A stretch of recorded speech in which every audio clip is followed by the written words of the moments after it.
Greetings. Welcome to Conversations with Nicole. I am Nicole Everett, your host. Conversations with Nicole is a talk show based in Tallahassee, Florida, focused on connecting the community through conversations. And today is what I call Mindset Monday. Mindset Monday is an opportunity for you, me, and my guests to chat a little bit about whatever we want to talk about. And today we are talking about mother daughter talk. Mother daughter talk. It's not Mother's Day. It's not Women's History Month. It's not even Women's Month, but there's never a bad time to talk about mothers and daughters. So, this unique relationship has a great impact on our society because mothers train up daughters, and daughters hopefully will become mothers, right? And so I'm super excited to be with you all tonight. And for our guest, Miss Delphine Gervais, who is no stranger to Conversations with Nicole, she was on with us last May, and we talked about intergenerational trauma. And so we're going to bring her on in just a little bit. But before we do, I want to hear from you. We are live on Facebook, on YouTube, and on the Greater Works Network on Roku. So if you will, let us know in the comments on YouTube and on Facebook where you are tuning in from so we can give you a shout out. I see you, Shirley Wilson in Tallahassee. Thank you for being here. We are, this is a safe space for us to express ourselves and to communicate with one another. And the whole purpose of this is to eliminate the stigma around mental health and wellness in Black and Brown communities and try to encourage folks to get their checkup from the neck up. That's what I call it, because we want you all to connect with clinicians. And so we have clinicians of color on. And again, Delphine Gervais is our special guest tonight, and I'm gonna introduce her in just a moment. But I see a few more folks that I want to shout out. Hey, cousin Denise in Texas, and my mom is tuning in from Miami. Thank you for being here, Ma. I appreciate you. All right, so cousin Rennie, who's down South Florida as well, Plantation. Thank you for being here. All right, so while others are joining us, I'm going to go ahead and read a little bit of Delphine's bio. Delphine Gervais is the founder, CEO of the group private practice Breakthrough Care and Resource Center. She is a licensed clinical social worker with experience in education, health, social welfare, community development, corporate settings, and individual family groups intervention services. She is licensed to practice in Florida, Georgia, New Jersey, and now also Colorado. And she enjoys mentoring tomorrow's mental health professionals as a qualified supervisor. Self care for Delphine looks like reading fictional novels, relaxing on her patio, traveling, and blogging about it all. So, you all help me welcome Miss Delphine Gervais. Hello, hello. Hello, How are you, hello. Nicole? Doing well. Thank you for being here. Thank you for having me. I can't believe it's been since last May. I know I can't either. That time flew by, but It I'm really did. so glad to have you back. So I got a few more people on the line that I definitely want to say hey to. Trisha here in Tally, thanks for being here. Dr. Paula, who is a school psychologist. Thank you for being here. She's here in Florida. Tiffany Packer, Dr. Packer, she teaches history and is chair of the history department at FAMU here in Tallahassee. Yes, and her sister Vaughn Blakely, who is a clinician in Charlotte, North Carolina, who in particularly specializes in autism and has been on the show a couple of times, is on here as well. Thank you for being here, Vaughn. All right, so they're all saying welcome to you. All Thank right, you. so before we get started, I want you to tell the people who is Delphine, not what you do, but who are you? So I am a product of Haitian heritage, born and raised on the beautiful island of St. Martin up until 9 years ago. I'm up until, oh Lord, 39 years ago. Um, and I've been in South Florida pretty much the rest of my life. Die hard 305 till the day I die. Um, and actually, I was telling you, Nicole, earlier, I just went back to St. Martin to celebrate my 25th vow renewal. First time I'm going back since I left at the age of 9. So that was an interesting time. So, I've just been in South Florida, enjoying life, enjoying the sunshine, married to the love of my life.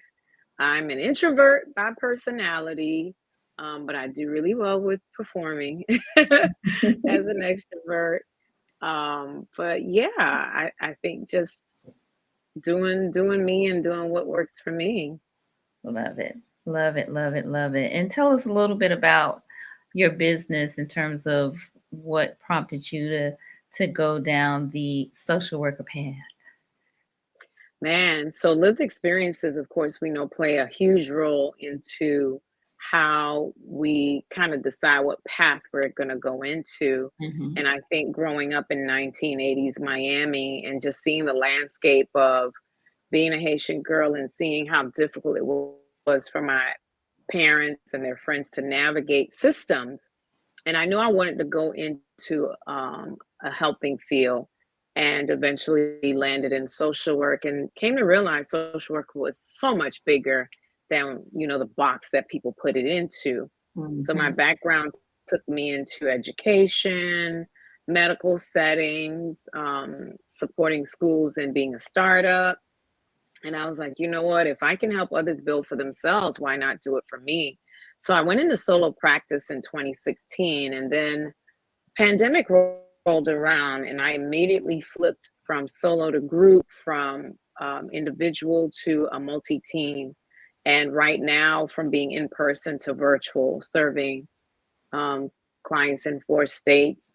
We have about a couple of interns, about 3 team members serving across the state of Florida, 100% virtual, being able to remove yet another barrier towards supporting Black and Brown communities in receiving quality mental health care. So, as a business owner, that's one of the things I do in supporting clinicians as they grow in their profession. Love it. Love it. Love it. And so are you taking any new clients in Florida? So we are. Okay. Self personally, no. We kind of reach a place where it's Right. like, all right, now I need to build out. So I tell people all the time, Mm-hmm. don't refer them to me, refer them Yes. to Breakthrough. But yes, our team is welcoming those who are 18 and over for services Okay. right now. All right. In And Florida, Georgia, specifically. mhm. Okay. Good deal. And so do you do insurance or is it private pay? Good question. There are different schools of thoughts around that. I offer all the major insurances, you name it, Cigna, Aetna, Magellan, Optum Health, Oscar. I think the only major one that I don't accept right now is Blue Cross Blue Shields in Florida Mhm. Blue. We do offer sliding scale, and we also offer pro bono as served by student interns and psychiatric nurse interns. So that's something we're proud to also offer too. Good deal. So I'm having you say all of this because I want them to know that you are available, you know. At Yes, least yes. your business is available and open and what you have to offer. So that's part of this. We want to connect folks. All right. Thank All you. right. Thank you. So, no, my pleasure. And we'll get to how folks can connect with you, connect with your business at the end of the chat. But before we go ahead and dive in, because I have a clinician on, I have to read my disclaimer because I don't want you all to confuse this for counseling, although I know it's real good, but we do want you to connect with the counselor. So, all topics, past, present, and future, on Conversations with Nicole are for informational purposes only, and they are not to be used as a diagnosis for treatment or an answer to any personal issue related to the topic being discussed before, during, or after the program. All right. All right. We do have a question from Miss Brandy Knight here in Tallahassee. She said, "Do you accept Medicaid?" So we accept Ambetter right now, waiting to be credentialed with Medicaid. It is a slow moving train that Mhm. is called Medicaid, but we do accept Ambetter right now. And all employee assistance programs, most of the major ones. So Mhm. EAPs, a lot of people forget that they have the EAP offer as part of their employment package. So don't forget that one too. Absolutely. I'm glad you mentioned that because I have recently taken advantage of that with my employer, and it's great. You know, they offer Hmm. 4 sessions free, and then if you want to extend beyond that, then you can connect with your insurance provider. So, yeah, Hmm. definitely Hmm. take advantage of the EAP for sure. All right, so let's dive into this topic, mother-daughter talk. Now, when you and I first talked, which was like, it's been almost a year, because I think our first talk was like back in March of last year. Um, Hmm. Hmm. this was a topic that you mentioned that was kind of near and dear to your heart. And so I wanted to circle back, have you back on because we had such a great conversation last time, and I thought, if I could get Delphine back on here, I want to have this talk about mother daughter talk. So we whew, mothers and daughters have uh, a special Hmm. relationship. Hmm. Emphasis on special. A special relationship. I've been here 50 plus years, and I can remember a time when I was a teenager when me and my mother did not get along so well. I thought I knew it all, honey, and she couldn't tell me Yeah. nothing. Because we did, right? At 15, 16, we did. Very short lives that Mhm. we lived. We Right. honestly did. So I, I let's think talk. Yeah, let's talk. I I mean, I think want, I the want, I jumping want to off point hear. of that. Yeah, I want to hear from you as it relates to you know, what happens with women or with young women in that who are maturing and coming into their own and this kind of I don't know struggle between Friction. mothers and daughters. Yes, that friction.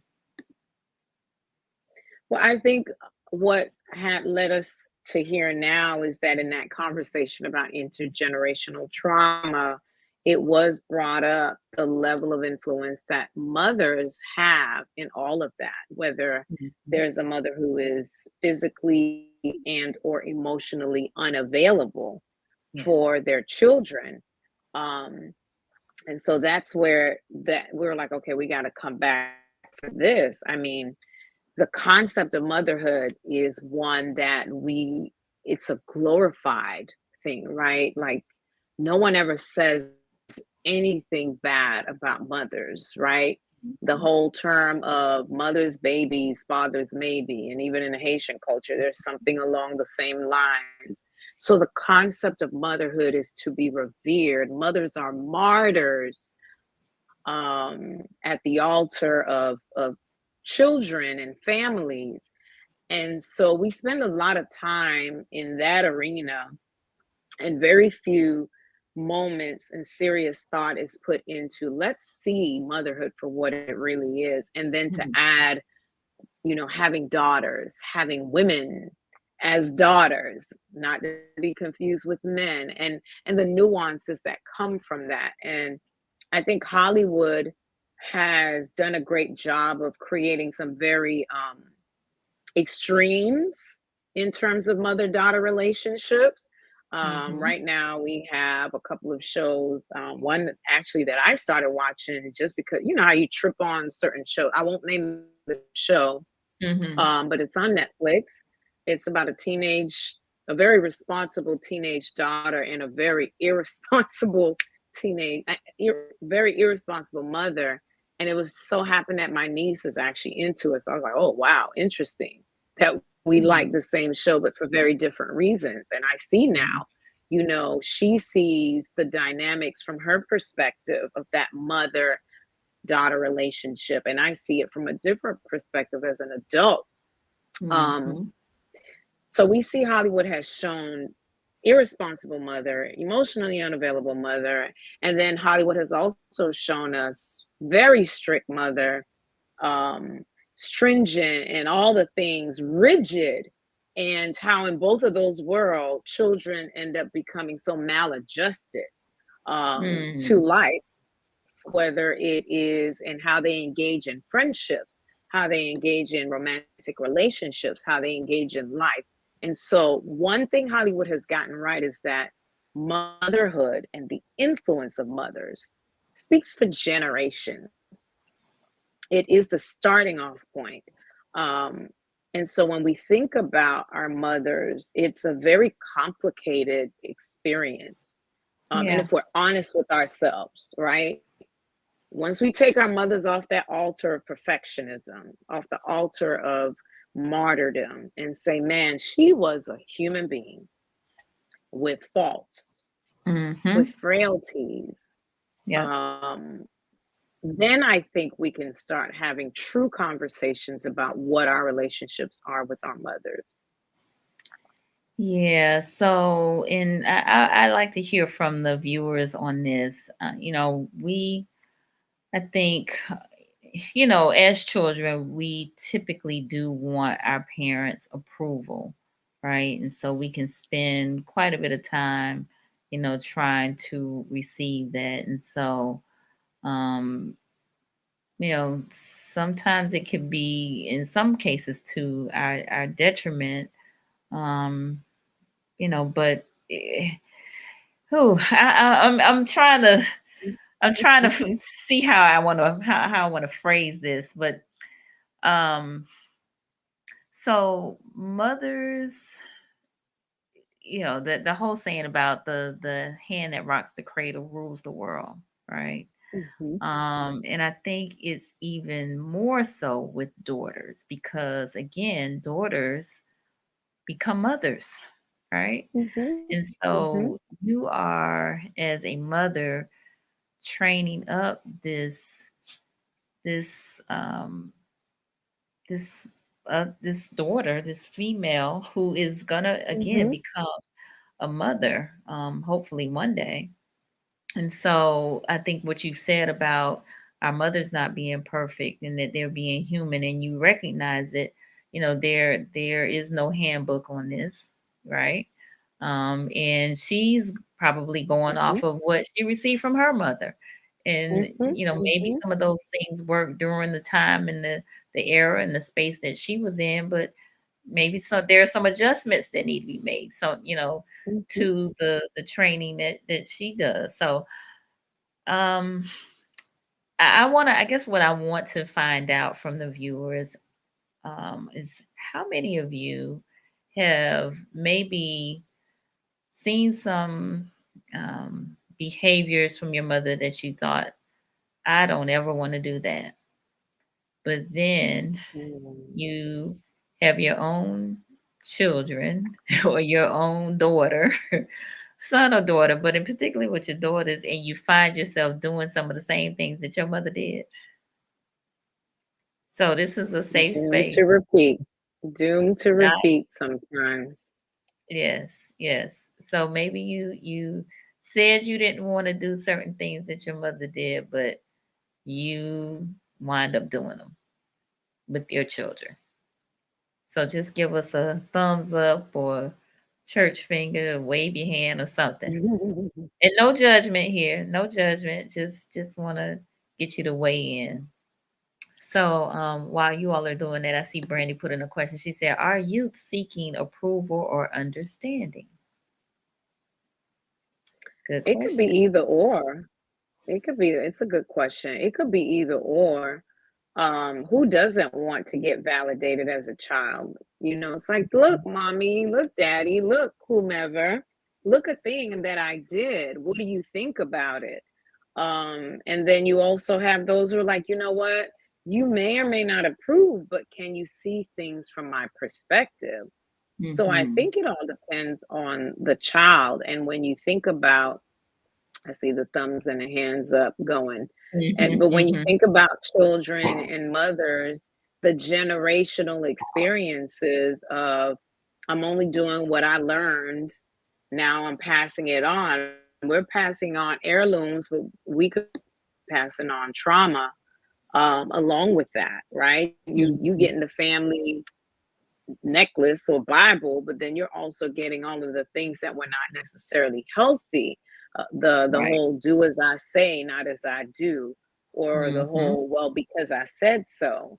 Those things don't Mm-hmm. necessarily work in this day and age. You know, information is so much out here that if they're getting 100% in social media, and now they come home to ask you a question and you just clam up, that Mm. right there sends them right back to social media for all sorts of misinformation. Yeah. So we have to kind of figure out what we're going to do as women, as Mm-hmm. mothers, as mentors, as aunts, as surrogate mothers who are stepping in for a season or a period of a child's life. So, Yes. Yeah, no, that's well said. And surrogates, that's another um topic or subtopic that I definitely want us to address. So let me circle back. Trisha said she missed the question. So the question was how many mothers out there maybe, saw some things or experienced some things that their mothers did that they thought to themselves, oh, I'm not going to do that with my children. And they wind up doing it. So my mom chimed in. She said, I certainly did see things, and I did based on what I saw. So, mm, hmm so it does have an it's passed impact. on. Hmm. Hmm. Yeah, It's it passed does. on. It is passed on, even though you may try to fight it. So Trisha, I think as women, there has to be a lot of soul work that's done to recognize what should be passed on and what should be, it stops with you. mm-hmm, And I think mothers who understand that get it right? So they're not going to be perfect in their right, child rearing, but that insight to say, you know what, this is not coming into my parenting style. I'm mm-hmm, not going to throw the baby out with the bathwater because there's certainly a lot to be said for where mm-hmm, I came from, for what my people have instilled in me. But yes, if this is not going to work for this generation, I have to find a different way. Um, and I think that speaks to a mother who is wise. That speaks mm-hmm, to a mother who has strong insight. It speaks mm-hmm, to a mother who understands that her child will be her greatest teacher. mm, You know how some parents are like, oh Lord, that's the one that keeps me near the cross. That's because mm-hmm, that child is teaching you some things about yourself. That child is mm-hmm, teaching you how best to raise them.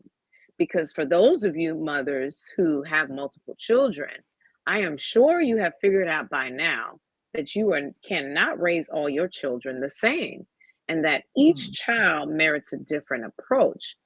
That's the true sense of what a mother can be, is one that understands I'm not perfect. I've mm-hmm, made mistakes. My child is going to be the greatest teacher. I didn't come with a manual because a lot of times we're beating ourselves up. Oh my God, I didn't get it right this time. They went to bed without their teeth being brushed because these were all the expectations that your mother and father placed on you. You'd be surprised how many moms would be stressed out because their kids went to bed without their teeth brushed, or whatever it is, little nuances that are like, oh my mm-hmm. God, I'm not a perfect mother. It's like, your kids don't want a perfect mother. They just want a good mother. Yes. So we got some comments that I want to bring to our attention. Dee Dee said, I believe in being as relatable as possible to my kids, giving them real life examples of what I went through, rather than downplaying it and then turn to social media or another peer for the advice. Mm-hmm. Good point. And Brandy said, we try not to use because I said so in our household. We want understanding on both sides. We don't get it right every time, but we try. Love it. Love It's it. important, especially Mhm. mothers who are raising daughters, to raise your child to have a voice. Mhm. Because when you raise your children with that, because I said so mentality, what you're doing is you're setting this child up to be taken advantage of by other authority figures. Because Mhm. I said so, then places them in compromised positions in the workplace because Mhm. someone else said so. They now lack the skills to synthesize information because mom has never taught me how to look at both sides of the coin. And so we have to think about it. You're not raising this child to be in your household forever. This human being has to go out here. This daughter has to become, if they so choose, partnered to someone romantically. They are going to be in the workplace. They're going to engage with other people. And the Mhm. because I said so, or the lack to assert oneself at home where it's the safest place, you're Mhm. setting your daughter up for failure down the road. So let me ask you something, because I have a friend that uh talks about this because I said so, and it's a male. And so he is an advocate for because I said so on occasion, not all the time, but there may be an occasion where I can't give you an explanation and you have to act Mhm, fast, mhm, because you may be in danger or something like that. And mhm. so I don't want to that there may be some situations where the because I said so Oh, yeah, maybe. anything there's quite a few situations where because I said so, it's gonna be necessary, specifically to what you said around safety, specifically Mhm. around understanding that the dynamics in a household where you have an adult who is responsible for a child, it's not everything that we're gonna sit here and have a family meeting about. Mhm. That's just not gonna happen. Right. Um, I think again, we go on extreme sides of the pendulum. It's either that we are mothers have become too permissive or too Mhm. stringent. And what we're Mhm. seeking right now is middle of the road in what those relationships should look like. Indeed. No, I like that. You and I talked prior to coming on live about daughters are children, not their mother's equal, Yeah. right? And so I think with the way society is kind of shifted, from the being so strict, I think parents being so strict to being more, negotiating maybe more with children or talking things through or what have you. Sometimes that line can be blurred, right? And some parents, I think, can be more concerned about being their child's friend than being their parent. So we understand that the generations have are look totally different. Baby boomers, Gen Xers, if we still got silent generation that is still among us, millennials and Gen Zs, we understand the shifts and the variations in the generations, Hmm. but we also understand human behavior. And we also understand that we have to be able to, as the responsible adults, the caregivers, to create these healthy boundaries for our children so Yes. that when they hit that wall, it's not going to be a brick wall. It's going to be a wall that is soft enough for them to bounce back from, like, well, this was a mistake. Let me not do this again.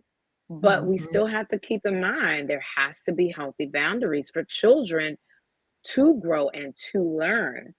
When Yes. we are super permissive or super stringent, or our attachment styles. You know, when we use that word, we're thinking about just whether we are available or we just letting them run like wolves, like people used to say. Um, we beget what we create.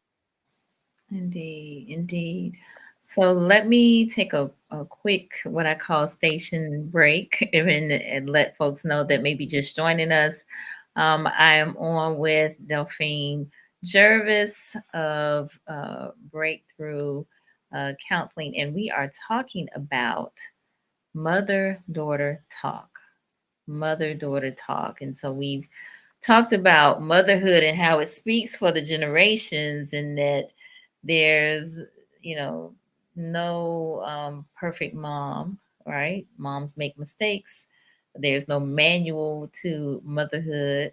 But, you know, mom is probably doing the very best she can with what she has to work with. Yeah.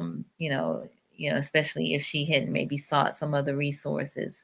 And so Trisha had a comment that I wanted to bring to our attention. She said, I tried to break the generational curse by listening, allowing my daughter to express herself respectfully. I grew up on because I said so and found it difficult to navigate as an adult. It was hard, but mine knew if I said it, I meant it for a reason. Okay. Mhm. Yes. All right. And is it, I think it's Gigi maybe, said yes to the boundaries. All right. Gotta have So them. yeah. So I want to talk about um motherhood, or womanhood rather, and mothers kind of ushering their daughters into womanhood. Of course, for us, um that time when we begin our cycles, that can be quite an experience. I want to share something as it relates to that. A girlfriend of mine has period parties for her daughter. She has four daughters, and the two oldest have started their cycle. The one most recently, she had a party for it, for that experience, and asked some of the women in the community to give her daughter gifts of comfort, and also some words to encourage her during this time of life.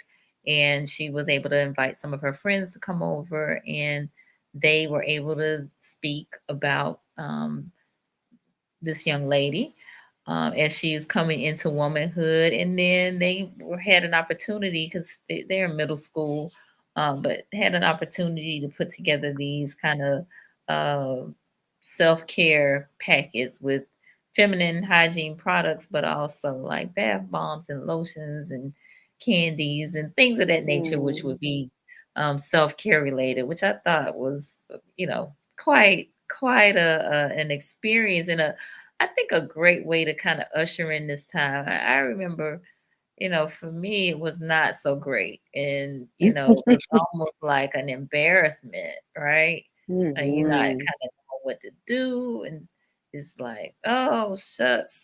Just a hot mess Yeah. all around. Yes. Yes. So, I think how mothers handle that, and it's a whole, whole change, part of your womanhood journey. And Mhm. which again ushers you into the ability to now be able to um bring life into the world. And so yeah, I Mhm. just wanted to kind of touch on that, just for us to, because this is a rites of passage of sort, if you will. It um is. It is a mhm, major one.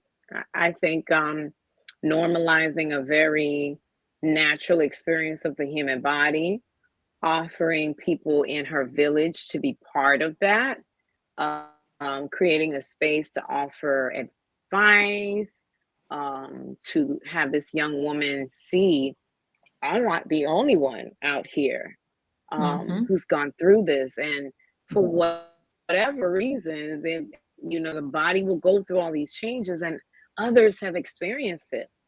We in our field call that normalizing. Because the minute we understand we're not alone in this experience, it just takes so much weight off of a person. It's similar to those of us of a certain age who are going through the different summers. I know Listen, to we need a expect. menopause party. We need a menopause party. I'm just Well, saying. I'm gonna be a mentee because, well, sort of, kind of. But when you normalize these things, right? All of these transitions as a woman in womanhood, when you hear mothers speak to their friends about these summers in the middle of winter heat waves that come upon them without warning. And I know for me, it was being around older women at work. That these were my surrogate mothers at work, who would have these random conversations. And I was in my 20s. I'm like, what are you talking about? Why are you hot? I'm cold. My hemoglobin is low. So I'm freezing. How are you hot? How are you sweating? And these women could have gone two different ways. They could have like, girl, you see when your time come, and they could have left it as that. But my work moms were like, no, this is what you're going to expect, and dot, dot, dot. And so now as I'm headed into that season, I understand that based on that past reference of what was shared, what was handed down to me, information. Uh-oh. Uh-oh. Uh-oh. We lost Delphine. All right. Well, hopefully she'll be back with us in just a moment.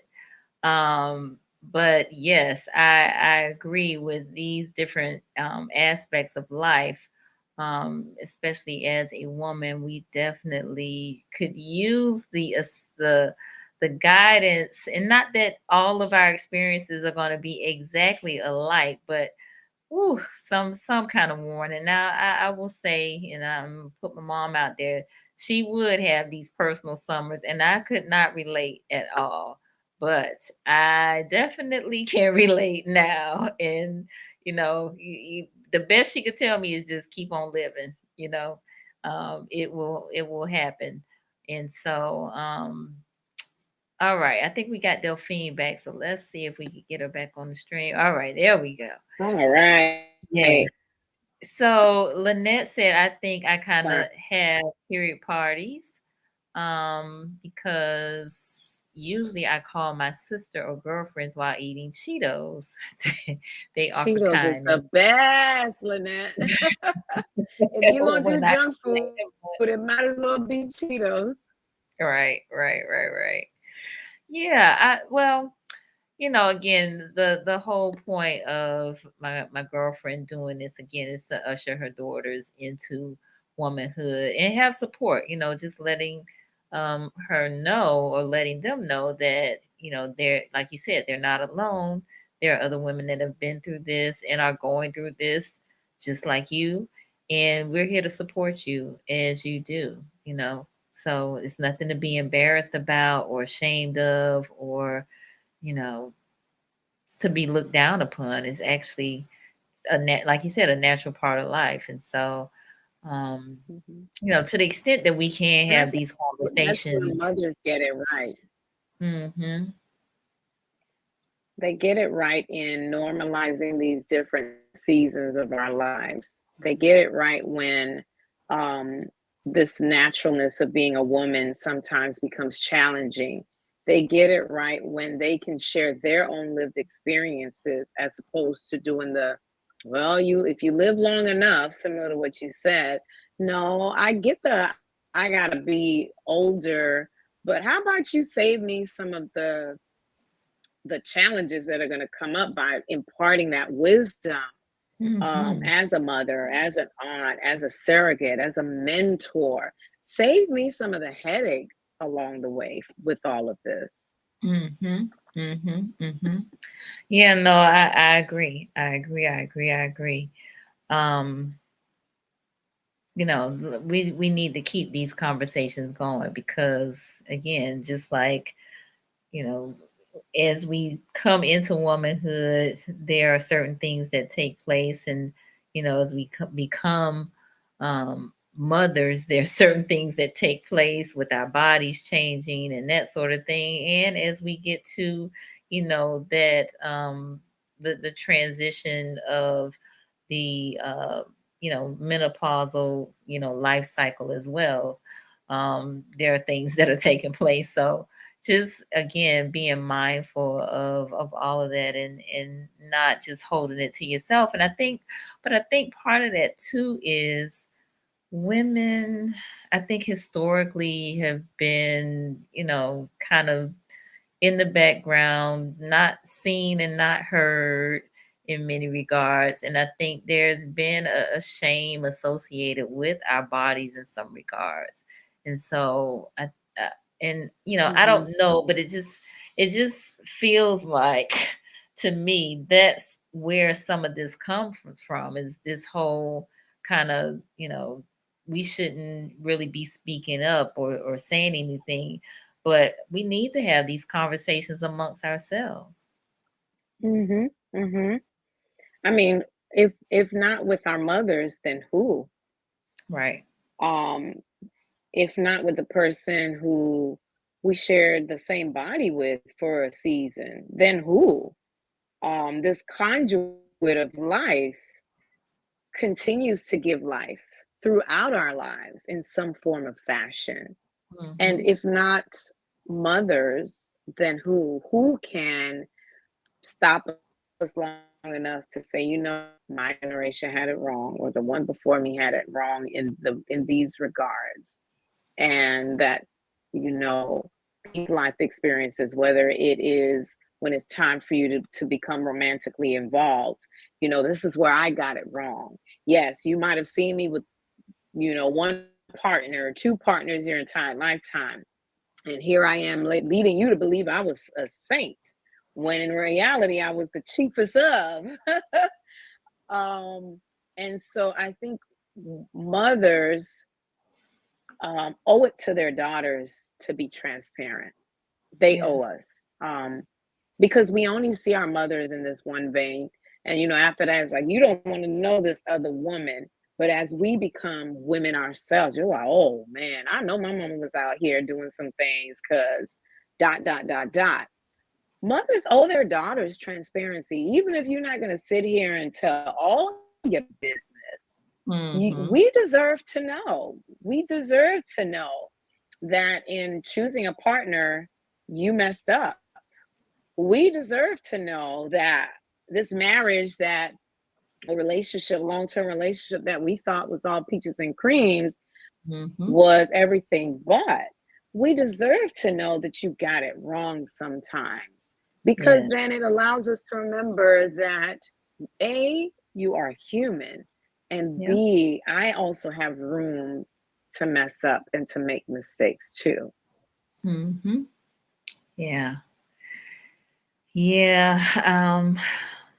So while I think some people do put their mothers on pedestals, and not to say that we should not respect our mothers, but as you're stating, they are human too, and they have made mistakes, and it's okay.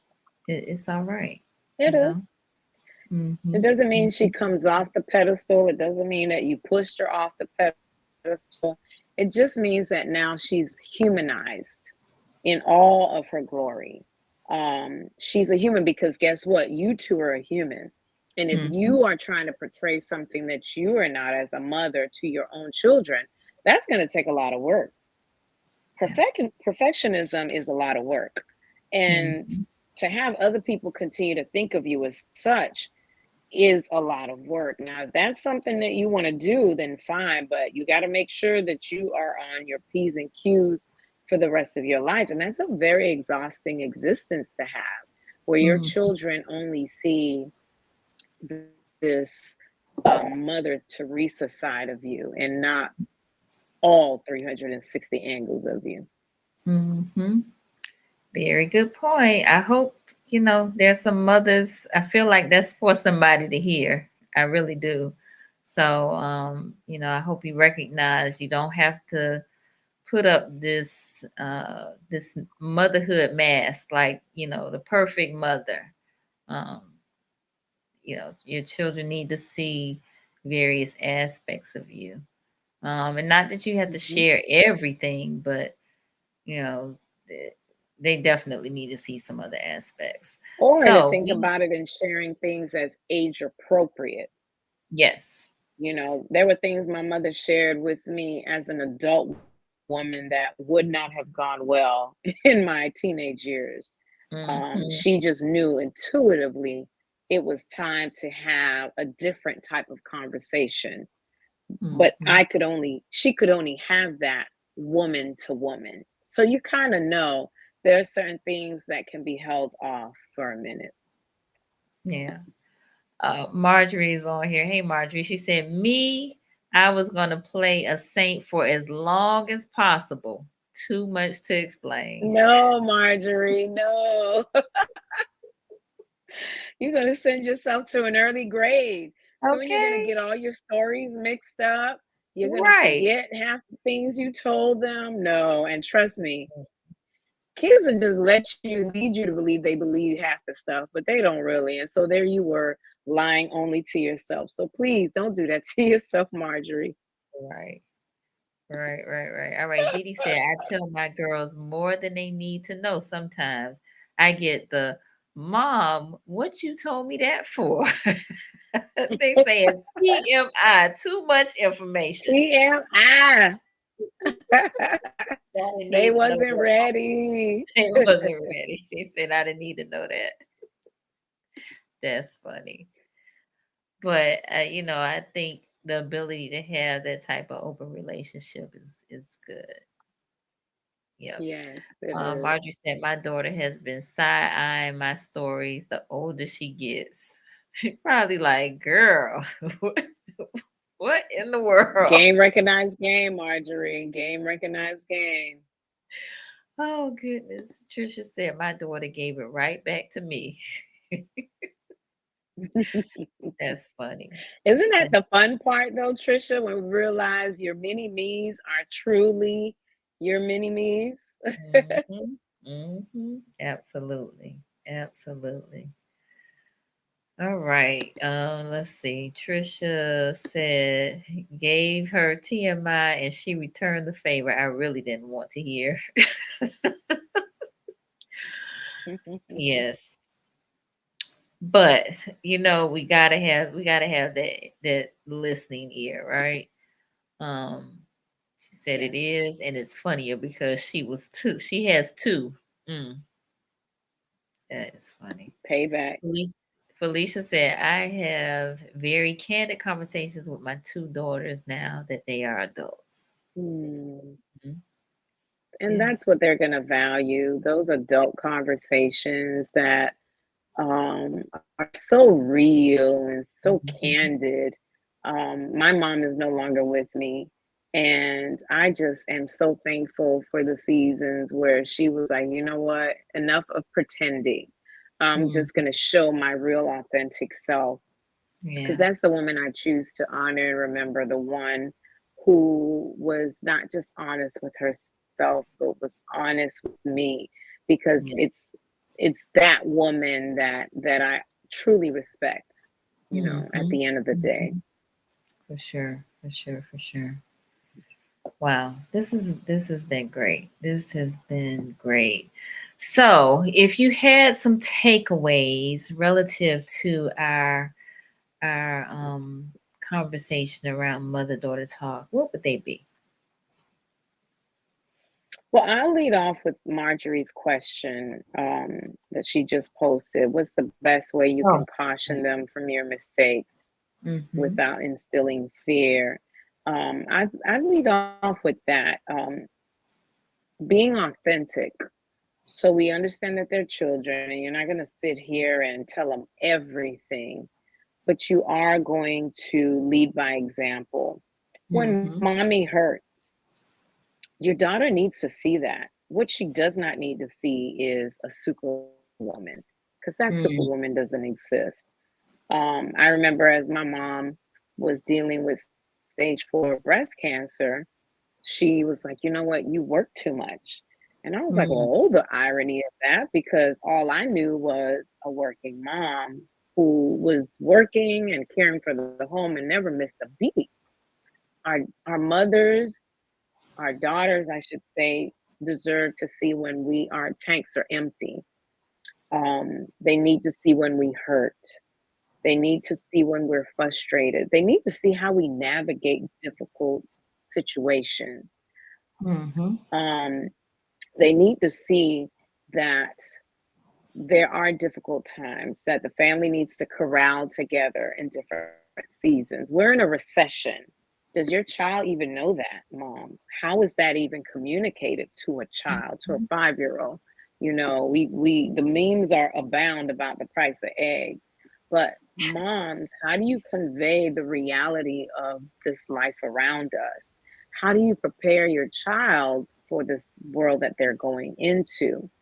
Um, Being emotionally available for your children, because it's in that availability that they can then stand on their own. Remember, home is that petri dish. This is where the experimenting happens, because this is going to be the safest space ever in life. And so petri dishes is where the trial and errors are going to happen. What does that look like from mother to daughter? Will she see this perfectly made up person, whether it's makeup or just the facade of it all? Or will she see a human being, a woman with faults, as well as frailties, as well as realness and strength and resilience? All of that paired together. Mm-hmm. Oh, that's good. Good stuff. Trisha said it was difficult for me because of how I was raised. My daughter was superwoman, and I also saw me when I crashed. I was worried I brainwashed her, but I can honestly say she is a darn good mother. My daughter Good saw for you. Superwoman and also saw me when I crashed, Mm-hmm, so she saw mm-hmm. both. Mhm. Yeah. It's we have to be very careful with that. I have a niece, and I feel so bad for her on some days, but because of how myself and her mom and her other aunt and the women around her, because we're cognizant, we have to think about how she sees us, right? We're all Mhm. college educated, we're all type A personalities, we doing the damn thing. And she's creative, she's a dreamer, she is spends more time in the arts and not a reader and not, inclined to all the things that the rest of us are. And so we have to be Mhm. conscious to continue to feed her creativity, because if we don't, then we stunt her. And so we got to be very mindful not to portray, like, if she sees me and I'm tired, I'm not going to say I'm fine. I'm going to, man, it's been a long day. I'm tired. Mhm. She needs to know that when I crash and burn and she just happens to be over here, it's because I'm tired. It's been a long day. Like, they need to see the humanity in us and not this uh superwoman that then we turn into Karen White, and now we singing a whole song about it. Did you say singing a whole song about it, Mel? Listen, I was singing Karen White's I'm Not Your Superwoman, and I had no clue in middle school what I was singing until Mm. I was full grown. And it's like, yeah, we're not doing that to the next generation at all. Okay. All right. Love it. Marjorie said, one last question. My mother was not affectionate. No hugs. She showed love by cooking and caring for us. Now I have a super affectionate daughter, and physical touch is harder for me with my daughter than my sons. Any thoughts regarding this? My belief is that I feel women should be stronger because I never saw my mom fold. Ooh, that's good. Just because you didn't see her fold didn't mean that she didn't.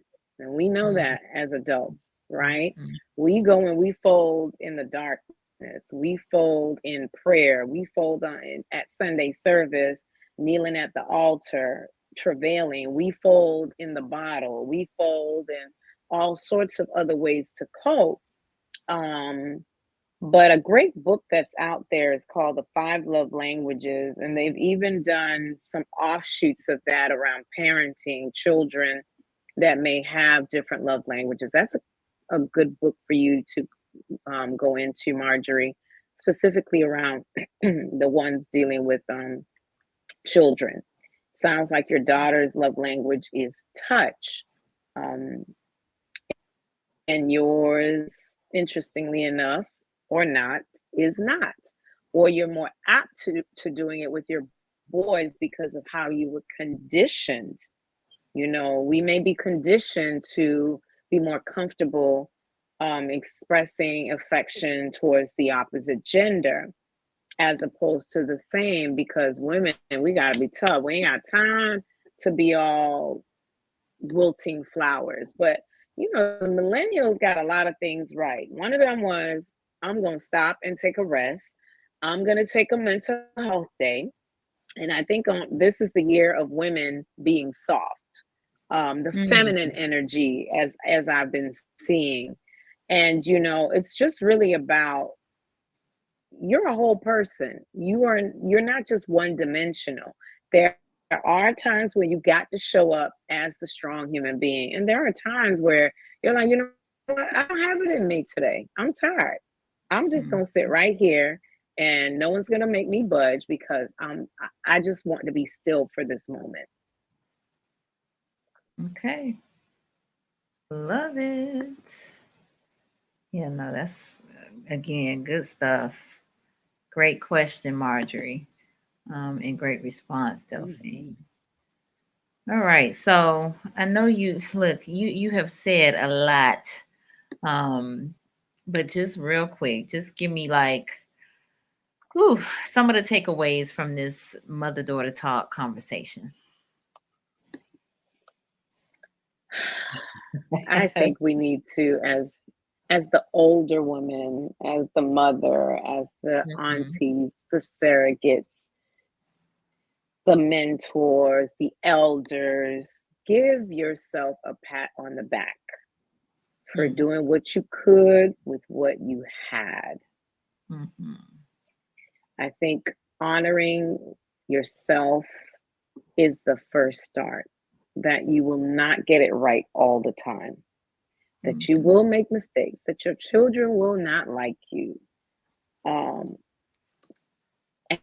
And just give yourself a break in that, and show up when you're ready to get back in this thing called being a mother, being a mentor, being an aunt, surrogate mother. Don't hold yourself to these unrealistic standards, right? 1 minute social media is telling you you have your coffee station built just this way. Next minute it's saying, well, you didn't know how to clean your sink. This is the way you should do it. Next minute you see this opulent home where they're just moving a couple of things off the counter, and like the pressures of motherhood, of getting it right with your daughters, because guess what? They see through all the facades. How about we just take down all of those things and just show up as our true selves, as the elders in these relationships? And if you're a daughter, I think the hardest part of recognizing this relationship with your mom was the fact that she wasn't perfect, that she made some mistakes. Forgiveness is very important. Forgiveness is what then helps you to be able to turn around and do right by those that you are charged with raising and parenting. Forgiving our mothers for what they knew they did wrong and for what they had no clue about. And trying to create bridges in these relationships as much as it's safely possible, because we understand that some relationships have caused harm, and returning to it will cause more harm. And that's not what we asking you to do. We want you to be able to make sure that you are opening up and reconciling with someone who, despite the fact that she is your biological mother, does not mean that you should open up yourself to more wounds being inflicted. And I think that's very important in the Black community, because we are taught to forgive, and we're taught to forgive and forget. And it's an interesting thing that God, this brain does not forget. I wonder why. And so in forgiveness, being able to still walk with wisdom on how to re-engage with someone who may have caused you harm. I would encourage anyone who feels like that has been their situation, get the therapeutic support that you need to get over that hurdle in your life.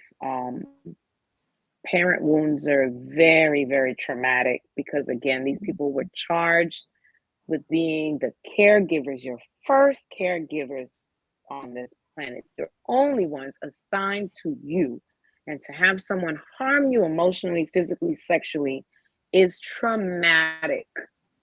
And you deserve to put you in somebody's therapist couch, Mm-hmm. to deal with the harm that was done. Okay. No, again, very well said. Um, so we have a final comment that I'm gonna pull up, and this is from Dr. Terry Parks, who is a psychologist in the Atlanta area, and he says, I think women should stop raising their daughters and saying, girl, get an education so you don't have to rely on a man. How about get your education because it opens doors? You can hold down the home if your husband loses his, or probably loses his job, or goes on disability. And lastly, get your education in case you don't get married. You can support yourself. Okay. Thank you, Dr. Parks. All right, so we are right a little bit over our hour. I really enjoyed this conversation, Delphine. So I want to thank you so much for being my guest and sharing your insights and giving us some things to think about. How can folks connect with you? So you can check me out on Instagram and Facebook at Breakthrough CRC, just as it should be spelled, BreakThroughCRC. Or you can email us at info@breakthroughcrc.org, or visit our website at www.breakthroughcrc.com. We'd be so happy to hear from you. I have some awesome interns who are doing some clinical case management. And so, not just therapeutic work, but supporting clients and their families and accessing resources in the community. Okay, very good. So hopefully you all found this conversation beneficial. We got some really good nuggets to take away. So if you did, please let us know by putting a thumbs up or okay in the comments. Let us know, let us know, let us know. And I want to encourage us to keep this conversation going. Mother and daughter talk, encouraging the mothers to talk to their daughters, um, mothers that are have daughters that are young daughters, maybe not adults, as well as adults, and maturing. And shout out to the surrogate mothers who have stepped in where they are needed. You know, I think we Mm-hmm. don't um, stop needing to be mothered just because we may be of adult age, right? I think it's an Mm-hmm. ongoing need. You're Uh, parenting children for as long as they live. mm-hmm. Absolutely, absolutely, absolutely. Yes. All right. So for those of you who were new to the platform, I definitely want to encourage you to subscribe to the Conversations with Nicole YouTube channel.